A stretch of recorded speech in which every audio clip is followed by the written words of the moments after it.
And I think this is really the week we'll look back on as the week when Farage and Reform's momentum finally was checked. Politics is a team sport, and Andy Burnham is going to need all the help he can get when he becomes Prime Minister. What do I think? I mean, I think, can we have a general election, please? Because our democracy is not a game of pass the parcel. Oh no, actually, I don't think that. The Deputy Prime Minister David Lammy thinks that, or at least he did in 2022. Here we go. She's Here brought we the go. receipts. I've got the receipts.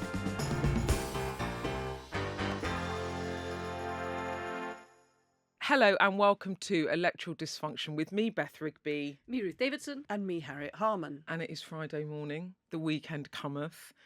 We are in the London Inferno, and we have Ruth Davidson with us, who's never coming back until it cools, apparently. I literally don't know how you people down here live like this. I don't know how we live It's like this either. I'm a puddle. it's just horrific. I have to say, I think it's really good for our discussion that we've got somebody who isn't a Londoner, and we've got Ruth, who is absolutely amazing and up in Scotland, but it's even better when she's down here. I with know, I us. love it's it. So great. It's literally lifted. I knew Ruth was coming in today because as I was scrolling Instagram last night, I was like, Ruth Davidson's on the terrace in the Commons or in the Lords. Which I never do, in Parliament. to be honest. But I just wanted to check on Douglas Lumsden, our new MP. Yeah. Just a wee welfare check. Your by-election. It made me really excited because I was like, well, if she's in London in the evening, that means she's definitely not going to go home. She's coming for the pod. So here we all are. I'm actually in my summer clothes. So now I look like I'm going to the beach, which I'm quite happy with, actually. It's made me feel very relaxed. Well, I sort of never really understood why, like, women generally wear floaty dresses that are made out of, like, such light material that it just wafts. You know, those kind of ones that you see in Lenore adverts when they're walking through a field of wheat. It's like, that looks impractical and rubbish. Now I understand. Yeah. It is hot in London. And the political temperature is not cooling either, is it? I mean, goodness me. Things are slowly coming more into focus about what the country could look like under a Burnham administration. And we're going to get into that a bit. I actually spoke to Darren Jones this week. He is the chief secretary to the Prime Minister, so one of Starmer's closest and strongest allies.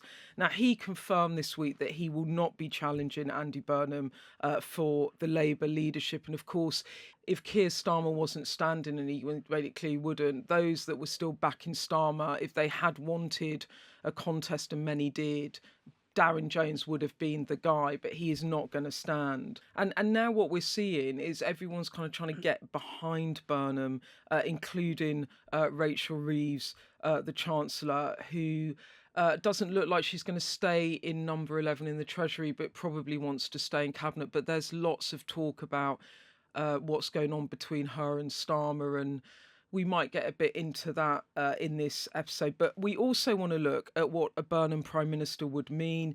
We want to get into what his first 100 days could look like, what he's going to do for the economy. We're going to get a big pitch on that. The first big Burnham speech is coming next week, and it's going to be on the economy, because we don't know really that much about what Burnham is going to do we? No, we really don't, because he's not told us what his team's going to be, so we can't read the runes in terms of what policy change is going to be like. And when things are obviously very certain for Andy Burnham, he's going to become Prime Minister, they then correspondingly become very uncertain for everybody else. And everybody is completely unsettled, whether they're cabinet ministers or junior ministers or MPs, and all their staff unsettled as well, not knowing whether they're going to be getting a promotion or being redundant. I can't overstate the amount of turmoil and unsettlement that actually happens. There is kind of paralysis in terms of policy making and delivery. And it's not just been a big week for the government, for Keir Starmer leaving, for Andy Burnham coming, for whoever else is looking for a job, but also it was quite a big and quite a difficult week for Nigel Farage. He did a media round post Makerfield's kind of rolling the pitch. It was almost kind of billed as 10 years on from Brexit, and a bit of a kind of lap of honour in terms of being one of the key movers and shakers behind that. It turned into a whole series of interviews all about that £5 million donation, whether it was declared, about the investigation that's going on to it. He got unbelievably shirty. He told his main line of defence seemed to be, it's nobody's business. I'm not telling you how much of it I've spent. I'm not telling you how I've spent it. I might have spent it on Ferraris, he said several times. I could have put it on the horses. Yeah. He also pivoted to say it was for security, so I paid for it all for security. So it was we can talk about the wider significance of that, and also about what the by-elections mean for the reform kind of surge and whether they're still surging. And I think this is really the week we'll look back on as the week when Farage and Reform's momentum finally was checked. Well, look, let's get into that. But before we do all of that, just a reminder that we are podding our little hearts out at the moment. Not only because there's so much news, but because we are doing an episode every Tuesday for our subscribers where we really get behind the scenes on politics at the moment. We will do a little plug and mention our exclusive discount code at the end of this pod, but all the details are in the episode description. And also, it's so hot, all you can do this weekend is lie down and listen to podcasts, so you might as well listen to us. I love speaking to you guys twice a week instead of once a week. But on to today. So, as discussed, Starmer resigned on Monday, and one of the biggest questions hanging over the immediate future has been, will there be a quick coronation of Andy Burnham, or will he be facing a leadership challenge? And I think in the last couple of days we've kind of seen where we're going with that. As you were saying at the top, Harriet, the biggest moment actually of the week after the Prime Minister resigned was that moment when an hour later Wes Streeting said, "I'm not standing," because he had been the challenger. And then you're thinking, the Burnham coronation is pretty nailed on. And then this week... It's folded like a cheap card table? Is that harsh? Yeah, I mean, it was pretty quick, wasn't it? Oh, it was so quick. You didn't quick. hold out for a good job. No, yeah. I mean, everyone folded. I mean, the momentum is such of Burnham. I think everyone saw the writing on the wall. And I mean, Darren Jones, it was Tuesday. It was boiling, and I was slowly going down the escalator to get on the tube, and my phone rang, and it was Darren Jones. And he went, "Do you want to do an interview? Should we do an interview?" And I kind of just turned around and went back up the escalator. I went back up the escalator and then just walked into the office, got changed because obviously I was a hot, sweaty mess, put on something that wasn't like creased and messy. And then we just did an interview. I mean, it was not a prepared interview. We just did an interview, and he said he was not going to stand. Andy Burnham was clearly going to win any contest if there was one, so it was not in the best interest of the country or the Labour Party. And he said that he'd seen Andy Burnham and he'd been reassured on the economic policies and plans of the Burnham incoming administration, and that matters because Jones was the chief secretary to the Treasury, right? So there's quite a lot of MPs, I think, concerned about the economic direction of a Burnham government. He told me over 100 MPs either who want to contest and or are concerned about economic policy and are not going to just kiss the ring, so to speak, of the King of the North. The point is Burnham actually has to do some outreach with his MPs. But I think when you saw that selfie picture that he took on Monday on the steps of Westminster Hall in the Houses of Parliament, look at all those MPs crowding in there, more or less 400 of them all trying to be in that selfie picture. And I think that's partly, it's not just because everybody wants to be on the same side as the... It was a bit tasteless, because it was so soon that picture was taken after Keir Starmer made his speech. And he was practically still folding his Y fronts into his suitcase. I know, but you know what I mean? Yeah, but it was very natural, because what it was is the enthusiasm and relief that MPs feel that actually Labour can be winners again, that reform can be beaten. And it was the same atmosphere, I understand, in the PLP, the Parliamentary Labour Party meeting at 6 o'clock on Monday evening. There was an irrepressible buzz. Now, he needs to keep that momentum going. And obviously there are some people who feel that Starmer was really hard done by, and those who are worried about what the policy direction is going to be going forward. But overwhelmingly, people are positive and want him to succeed. That doesn't mean he hasn't got work to do. He has. Yeah, I think there is a difference as well between the sort of bubble which is Westminster and actually walking around yesterday and today, like the palpable relief and hope within Labour members in the corridors. Like you can feel it. You can feel a tension is almost dissipated. But I'm not sure that what Labour MPs feel corresponds to what the country is. We've had lots of messages in from our listeners actually on this. So there's one here from James who's been in touch to talk about what the kind of whole period and this instability within the Labour Party looks like from the outside. He says, "I'm so angry. Labour was meant to be stability, but they're not. In any other job, adults muck along for the greater good without whispering or coo. We've now proved that the Labour Party is as self-serving as the Tories were. As a first-time Labour voter, I don't agree with a lot of the policies, but if we're bypassing a public vote, I begin to understand the burn it all down argument. I see no reason why Burnham is parachuted in and forced upon the public. Total arrogance to crown someone into number 10 with no public mandate or leadership pitch. Again, it feels that politicians are just concerned for their own long-term job prospects with no care for the public. No wonder respect for politicians is, brackets, wrongly, rock bottom. Well, in the messages we've received, there's been a lot of people protesting about the fact that Andy Burnham won't face a contest to be leader of the Labour Party and Prime Minister. He'll just go straight in with what is being described as a coronation. But also people protesting that there's not going to be a general election, that there's a change of Prime Minister, which usually happens at a general election. But here we've got a different Prime Minister and nobody's voted. And here this is what many people are saying, but this is what David said.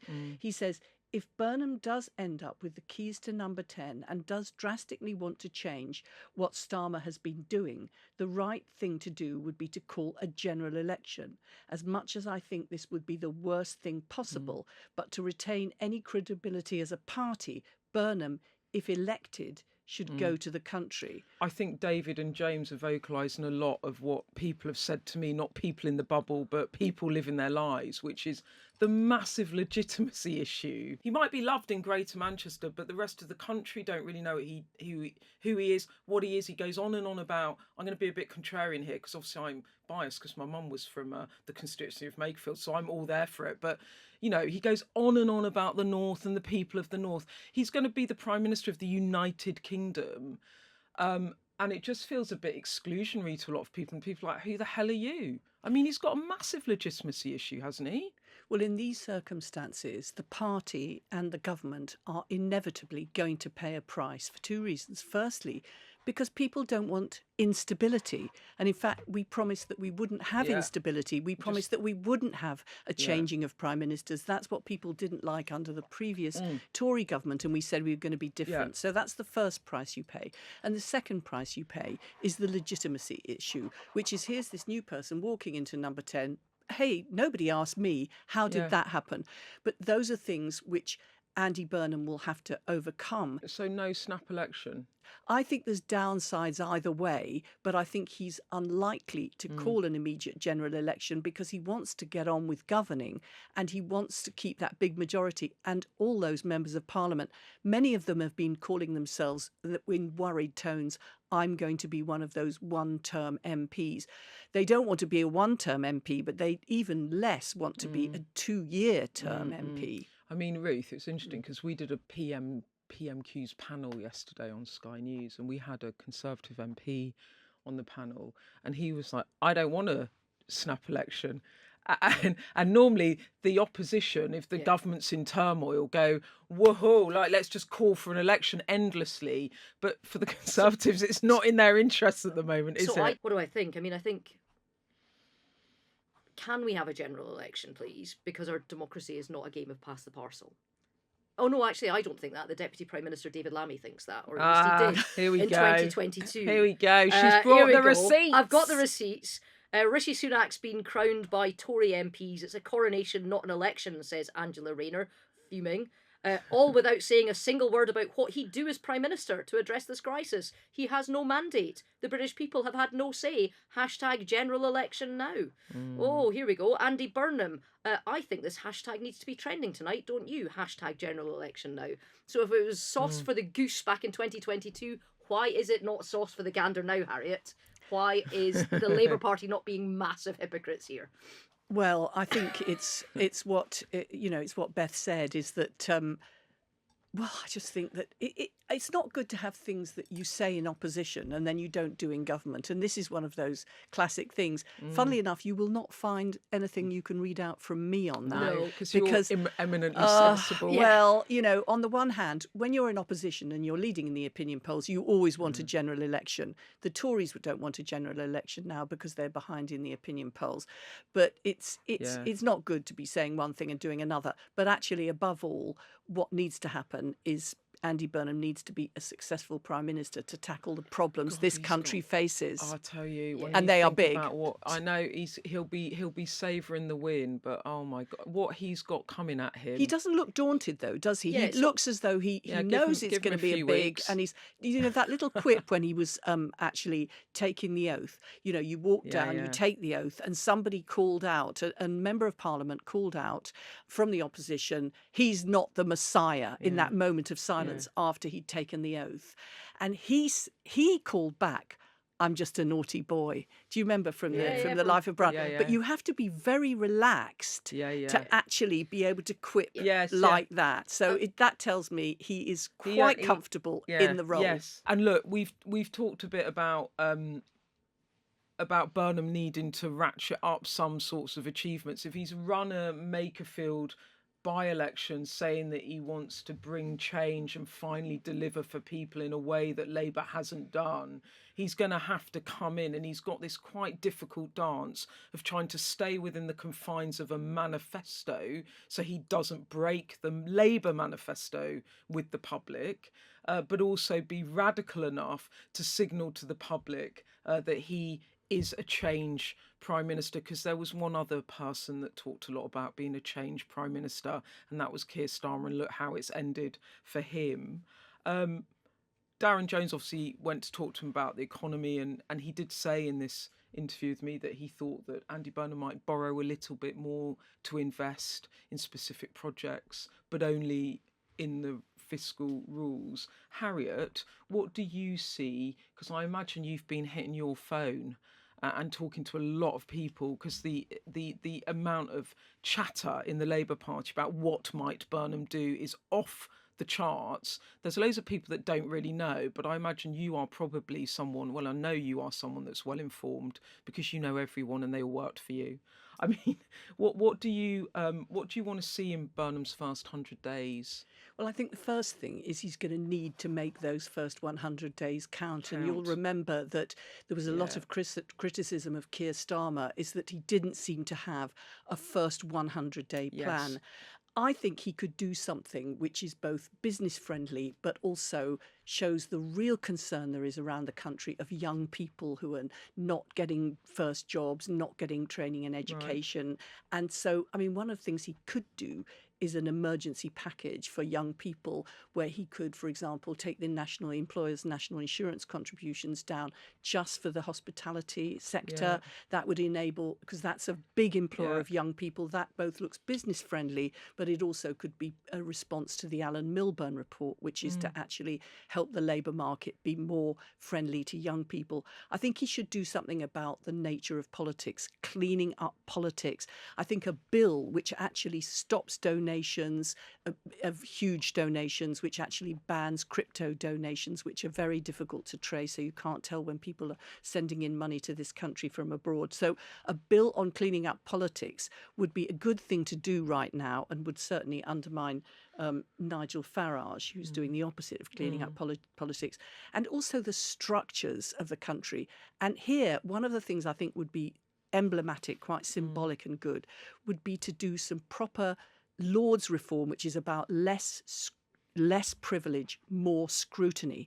If you show that actually you want your second chamber to be a scrutinising chamber, not a privilege perch, I think that would be good. And above all, he's got to make all the right appointments in number 10. So it's like really squeaky clean, non-factional. But he'll be knowing all of these things. And then, of course, get the right balance in his cabinet. That's very important. I mean, you know, I've been talking to some people around cabinet and the top of the party, because he's been having quite a lot of one-on-one meetings with people and meeting MPs, and he's clearly, if not giving specific policies, he's sort of setting out the direction of travel. And the things that I've picked up are actually a bit similar to some of the things you've said, Harriet, which is trying to do politics differently, trying to avoid factionalism. You said there about having a cabinet, you know, reflecting the parliamentary Labour Party. I think devolution is going to be a big element of this. You know, he talks about Manchester and devolution, and Ruth, I really want your take on that. You know, devolution as a route to economic growth, better delivery.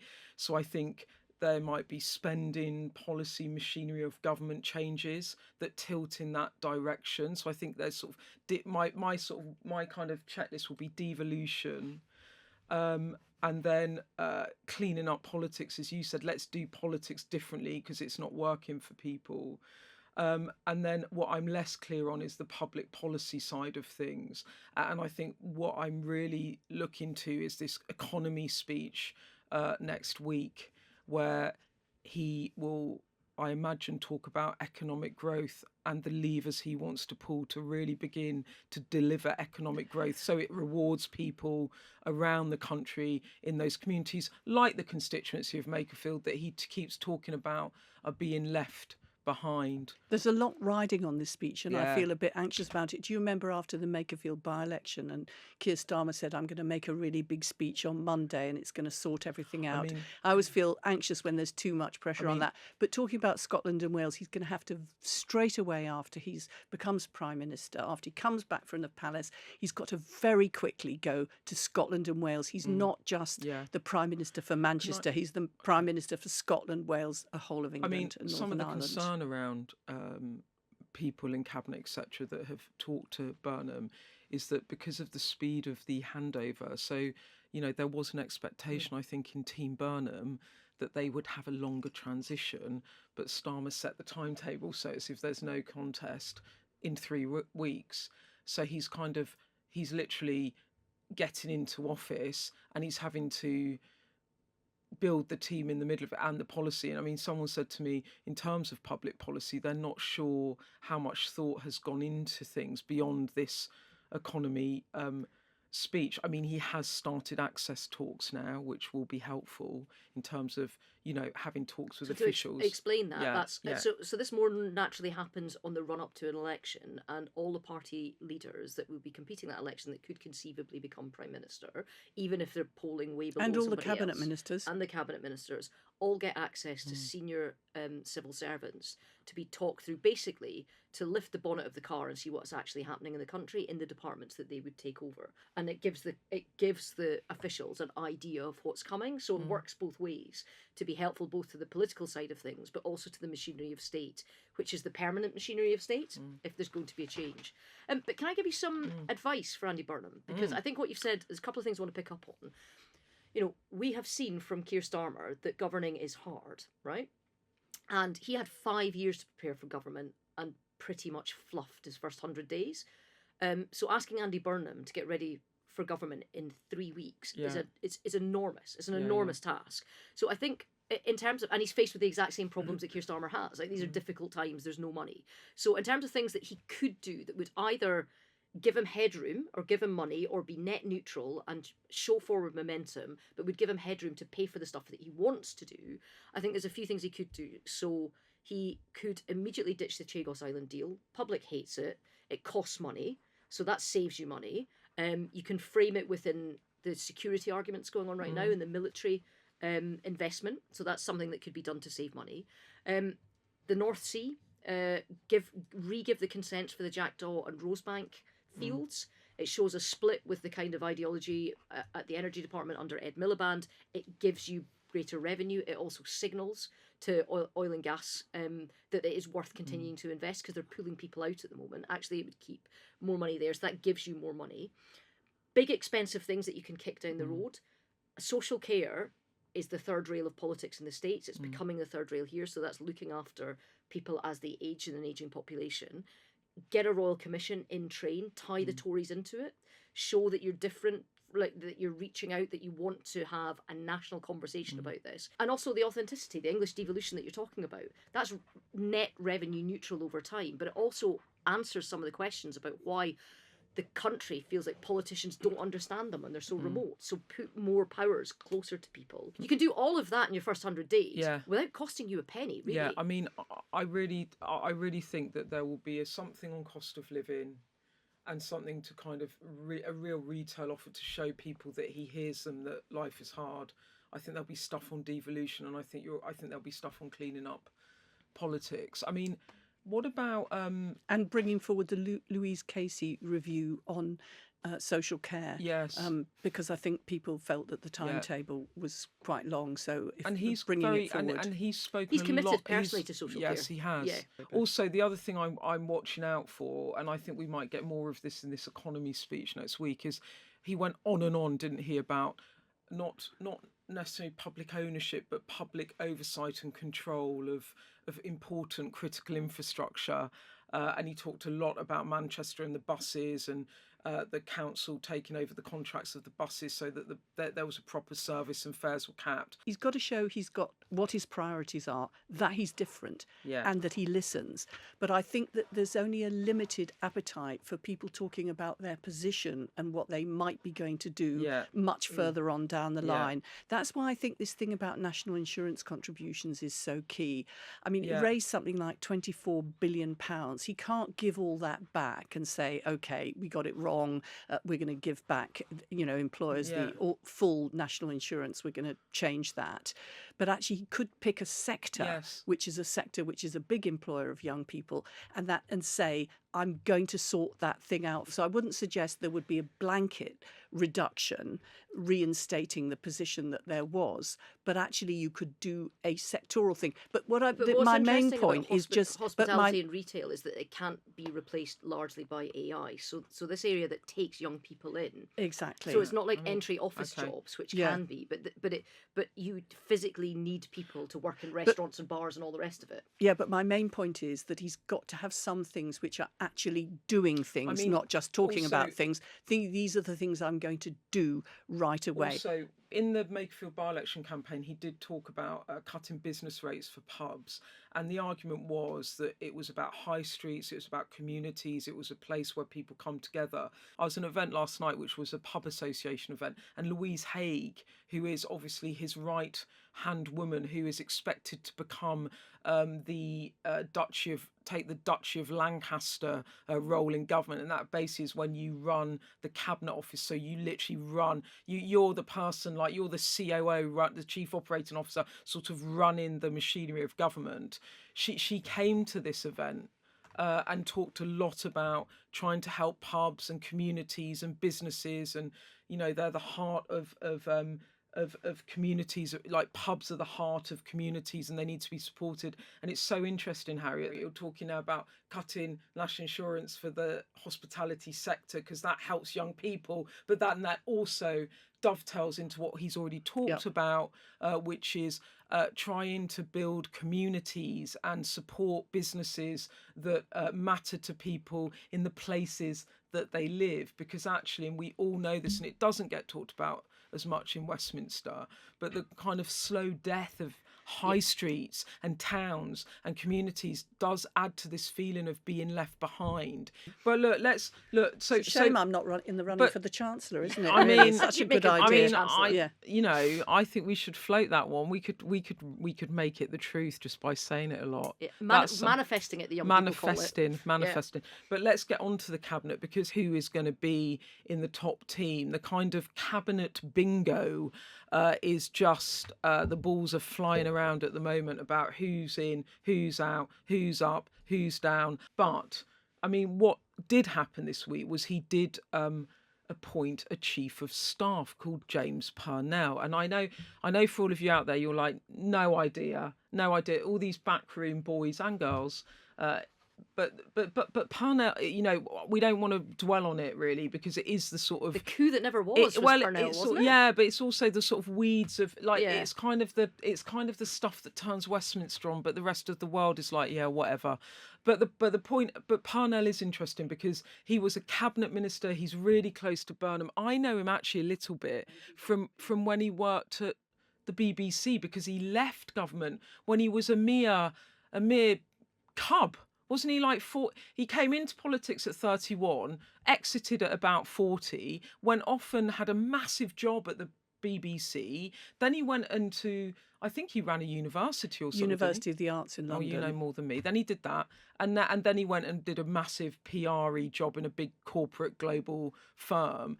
I mean, he's a serious operator and he's a serious person. Harry, you must know James. Tell me a bit about him and what you think about this appointment and the significance of it. Yeah, well, I was in cabinet with him, so I've known him for many years and have worked with him.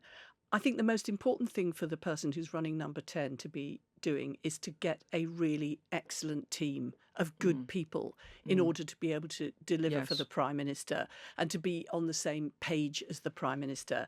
I think he will assemble an excellent team. I mean, there was all the terrible turnover of number 10, of people it not working out. Either the vibe with Keir Starmer didn't work out or there was falling outs within the team. I think that he will represent stability for Andy Burnham. I think he'll create a good team. Now, when he was in government, he was very much on the kind of ultra uber Blairite side of things. Yeah. He'll need to make sure that the team he assembles is not factional.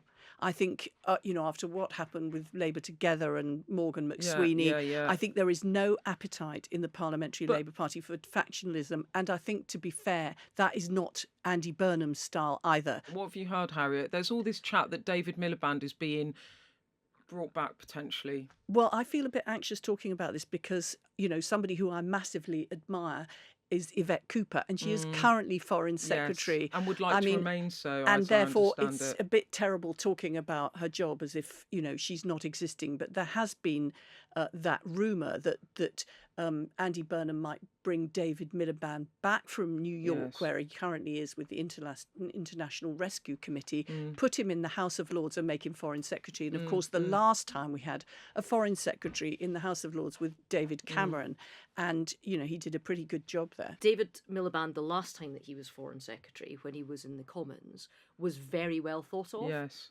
People loved working for him. A bit like William Hague was somebody that had followership within the rank and file of the Foreign Office. David Miliband absolutely has followership. We got so many cabinet ministers to get through, though. Yeah, I mean, let's haven't even got to the Chancellor. Let's get. Look, I want to talk to you about I want to talk about the Chancellor because, okay, there's a whole thing about Ed Miliband versus which we'll get into. But first, I really, really want to ask Harriet you about Rachel Reeves, and you don't have to answer if you don't want to, but I just have picked up in the past few days like proper rifts between her and Starmer.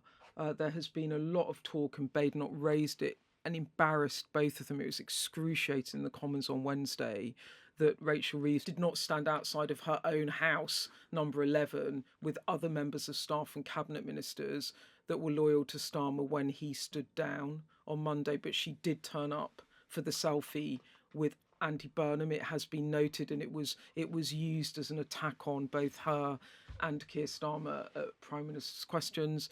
One MP said to me yesterday that Keir Starmer was upset that she was blocking some of the things he wanted to do, that she appeared to be sort of trying to curry favour with Andy Burnham with stories knocking about what she would do if as Chancellor in the future, and attempt to kind of get Andy Burnham to keep her on board. I picked up that Keir Starmer had felt betrayed by that.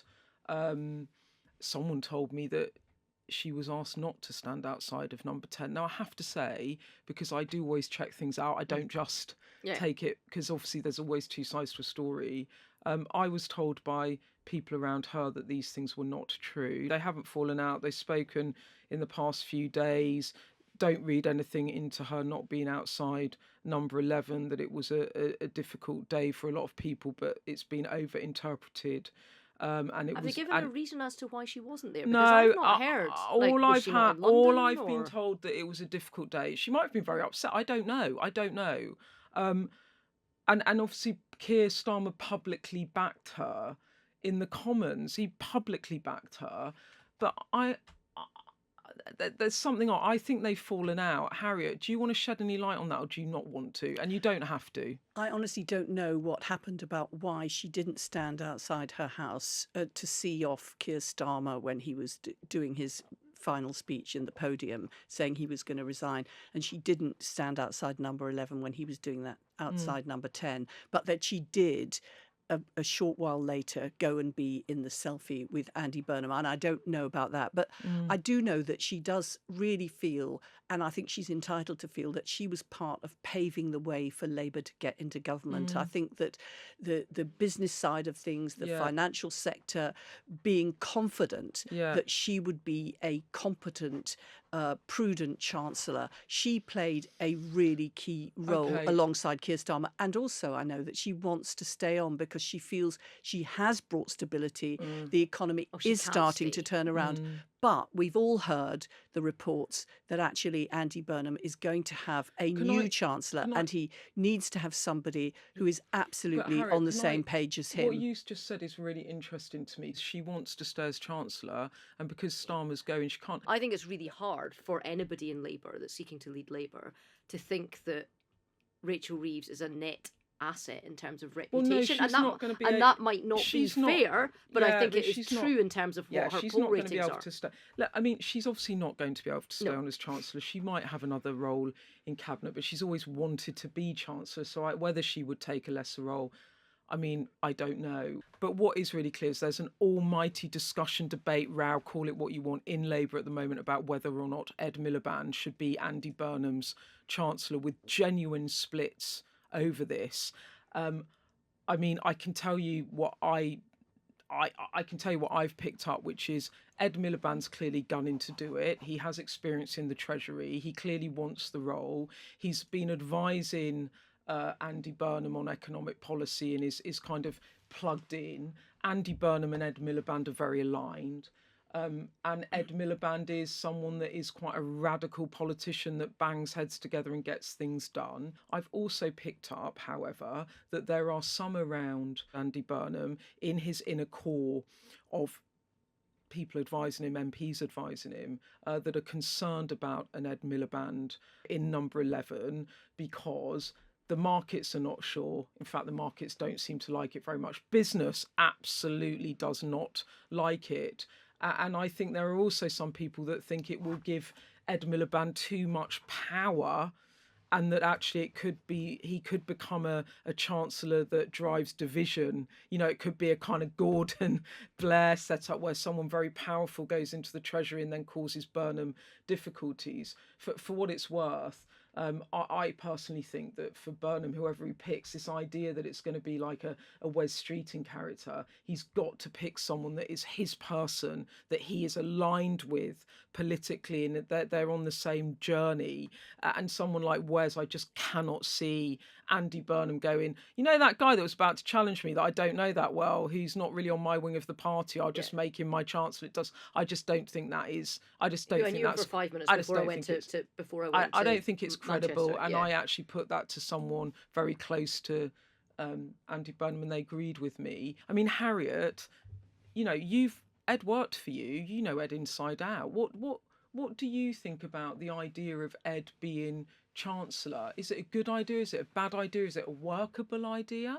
Well, I think there is a number of names in the frame, as you've said, Beth. There's Wes Streeting, there's Darren Jones, there's Shabana Mahmood, although she's apparently wanting to stay at the Home Office, as well as Ed Miliband. And I think really you need to look at the characteristics of the person. First off, as Ruth has said, it's got to be somebody who's on the same page as the Prime Minister. You cannot have economic policy division and strife between number 10 and number 11. You've also, I think, if you're Andy Burnham, you want a chancellor who is going to be radical. It can't be business as usual. You know, the Treasury likes to be the deficit reduction department. It needs to be the growth generating department. You need somebody who's radical, but also somebody who's credible. Now, we established our credibility with the financial markets in 1997 by doing that huge policy announcement about the independence of the Bank of England. So clearly Ed Miliband is radical. He's also experienced. He chaired Gordon Brown's Council of Economic Advisors when the Treasury was being very successful. So he knows the Treasury inside out. And the question is, what he would need to do to make himself credible, something big to show that he understands the fiscal cliff edge we're on. And that's what he's would have to do. I see I'm smiling Ruth just smiling. because. But of course, I'm not The saying Tories anybody. would love it. The Tories would absolutely love it because I think it's going to take Kemi a while to get a handle on how to attack Burnham and how to frame him. But they've already started the framing of Ed Miliband. They've done it really successfully about, how he has ideology over people's needs and the stuff that he's done at energy and he's pushed up bills and how, some of the businesses that are failing, it's not just staffing costs that they're failing for, it's because business costs have gone up, their utilities costs have gone up. This idea that he is the sort of minister that is obstinate and digs his heels in and he says no, rather than being the sort of minister that helps facilitate what the country needs, that he puts his own views about what's right ahead of kind of what the country needs. I mean, I think it is an absolute gift. And also, they can keep coming back to the fact that they've already beaten him, that he was a failure, that, that there's already these preconceived ideas about him. While Andy is doing cool centrist dad and is quite hard to take down, Ed Miliband is a wounded gazelle at the back of the herd. If he becomes a chancellor, I promise you'll see pivoting at PMQs that won't go after the Prime Minister, but it'll go after the Chancellor. The other thing that I'm at with it is then the other people talked about is Pat McFadden, because obviously he understands the Treasury, Yvette Cooper, because she obviously worked in the Treasury as well and very senior. You've got Wes Streeting, I personally, and maybe I'm wrong, I cannot see it. I cannot see Andy Burnham making someone who is not a key person in his team or someone I just can't see it. But there's Wes Streeting and then Shabana Mahmood. But Shabana Mahmood, as I understand it, really wants to stay at the Home Office, right? Well, so I'm like, well, hang on. So you've got all your compromise candidates, or do you just go for Ed? Well, why is Yvette not in the running? Why No, is she Yvette not is in the running. Yeah, I know, but she's not being talked about. She's not. I mean, No, you have. But in terms of all of the commentary I've read in the papers of who the runners and riders are, and she's smart, she's experienced, she's worked in the Treasury before, she's senior, she's a grown up round the table. She's a woman, and it's quite we've talked about this male thing as well.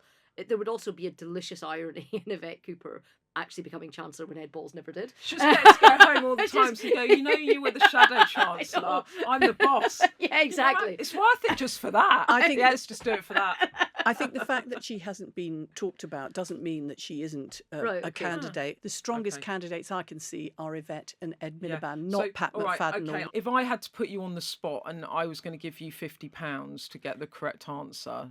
You mean guessing, or who do I think it should be? Who do you think it will be? Guessing who it will be. I don't know who it will be. Yeah. Okay. But do you think who I should be? Who do you think it should be? I'm caught between Ed and Yvette, but I think marginally Ed. Okay, there we go. When that comes to pass, we're going to replay that clip. That's quite big. My reading of you would be that your gut would want you to say that a woman should be in the top two, and if they're not the leader, they should be the Chancellor.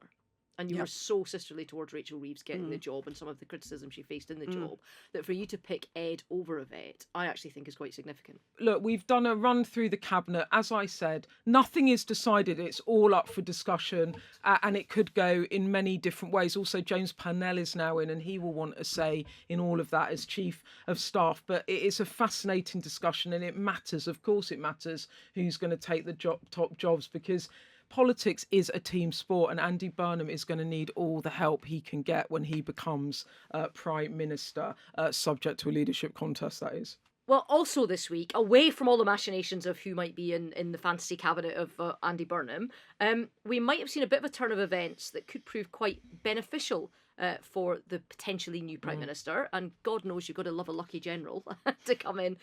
Because the question is, has the Farage bubble burst this week? Because Nigel Farage, in a series of car crash interviews across a whole host of varying media outlets from left to right and back again, was challenged over his £5 million gift that he got from the Reform UK donor Christopher Harborne.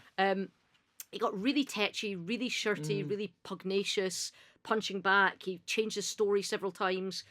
He also sort of then relied on it's nobody's business, it's not the public's business to know details of what he does with that £5 million, if he spent it, how he spent it. This is about a £5 million personal gift. He took it in April 2024 before he became an MP again. It was from Christopher Harborne, and the reason that's highly significant is Christopher Harborne is a cryptocurrency guy. He's a billionaire.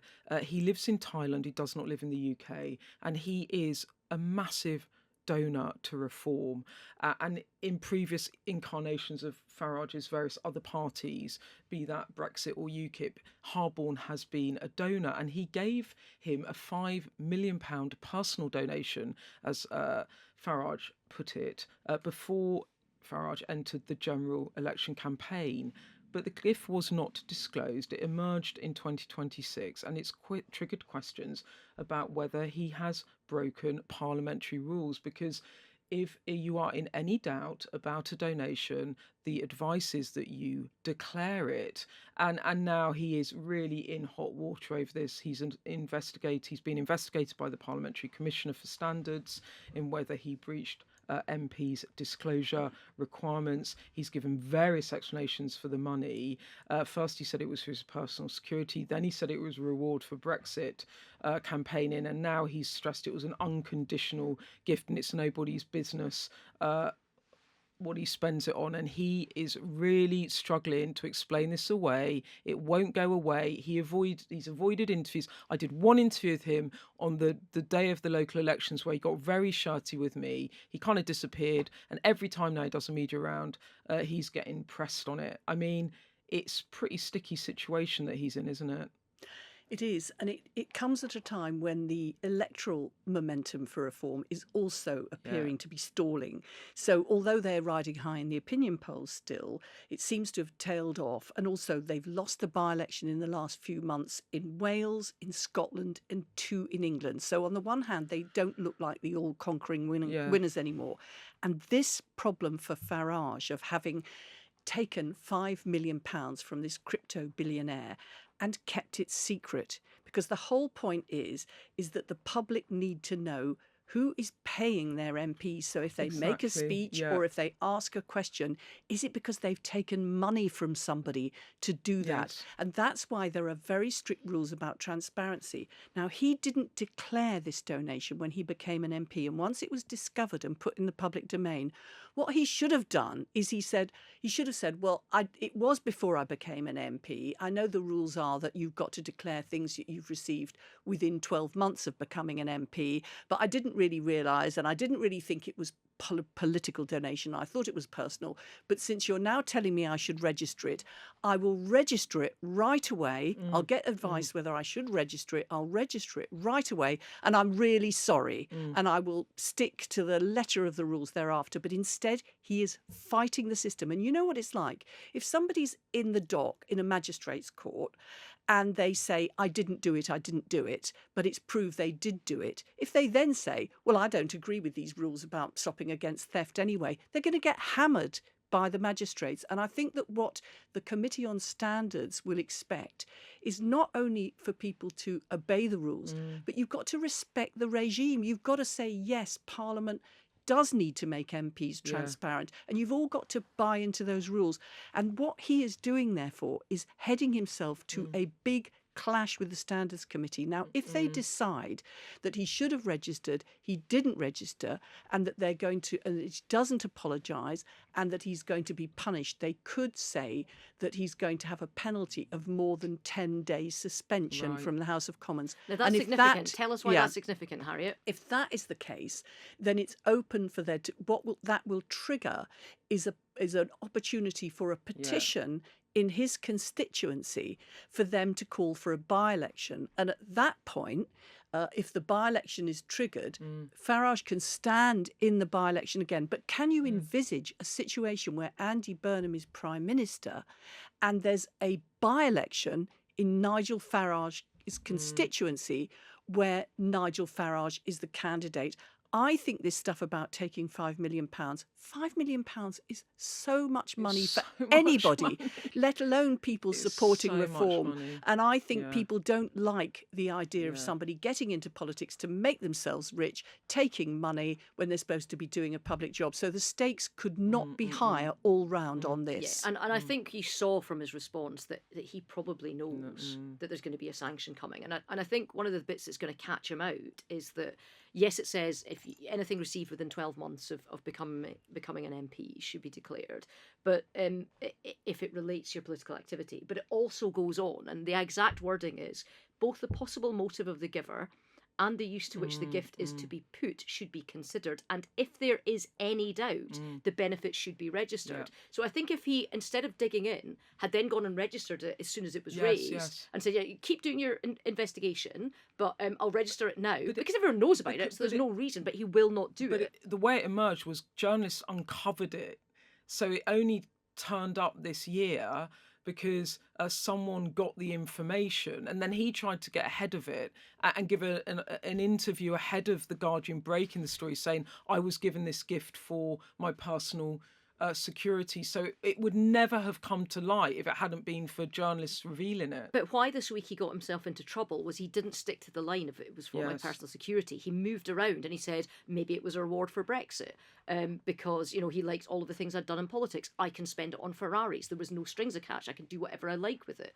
And that what the rules say is this idea of what the perceived giver wants from it or what the receiver does with it is material. And I think, and whether it affects your political activity, and the timeline's important, because the £5 million came and he keeps saying, I wasn't even an MP, I wasn't going to run for MP. But the difference was when he got paid £5 million or given £5 million, a few days later, he then said, all right, I'm going to try and get back into Parliament. And then after that, he's spoken at crypto conferences. He said that his party will be the first British political party that will receive crypto donations. He said he wants to change the rules of the Bank of England to be more accommodating to crypto. You know, he's personally referenced companies and currencies that this guy Harborne they're in his business portfolio. So there's an argument there that it has affected it, and I think he's in trouble. I think he's in real trouble. I mean, I think this is this story. This is going to rumble on. There's an investigation, as you said, Harriet. There could be eventually even a recall petition and potentially even a by-election, depending on how this goes. I personally think the fact that he is so rattled by it, as you said, Ruth, is a reflection of how serious he thinks it is, and he's tried to avoid questions on it. It's not going away. But look, he didn't do an interview with Sky News this time around. I did interview him about it, as you know, a month or so ago. We did it on the pod. But this is what he told BBC Breakfast. He is absolutely convinced he's done nothing wrong in any way at all. And Farage said he has taken zero in personal expenses since being elected in July 2024. And he added, I'm very careful and cautious about these things. I believe it to be a wholly private matter.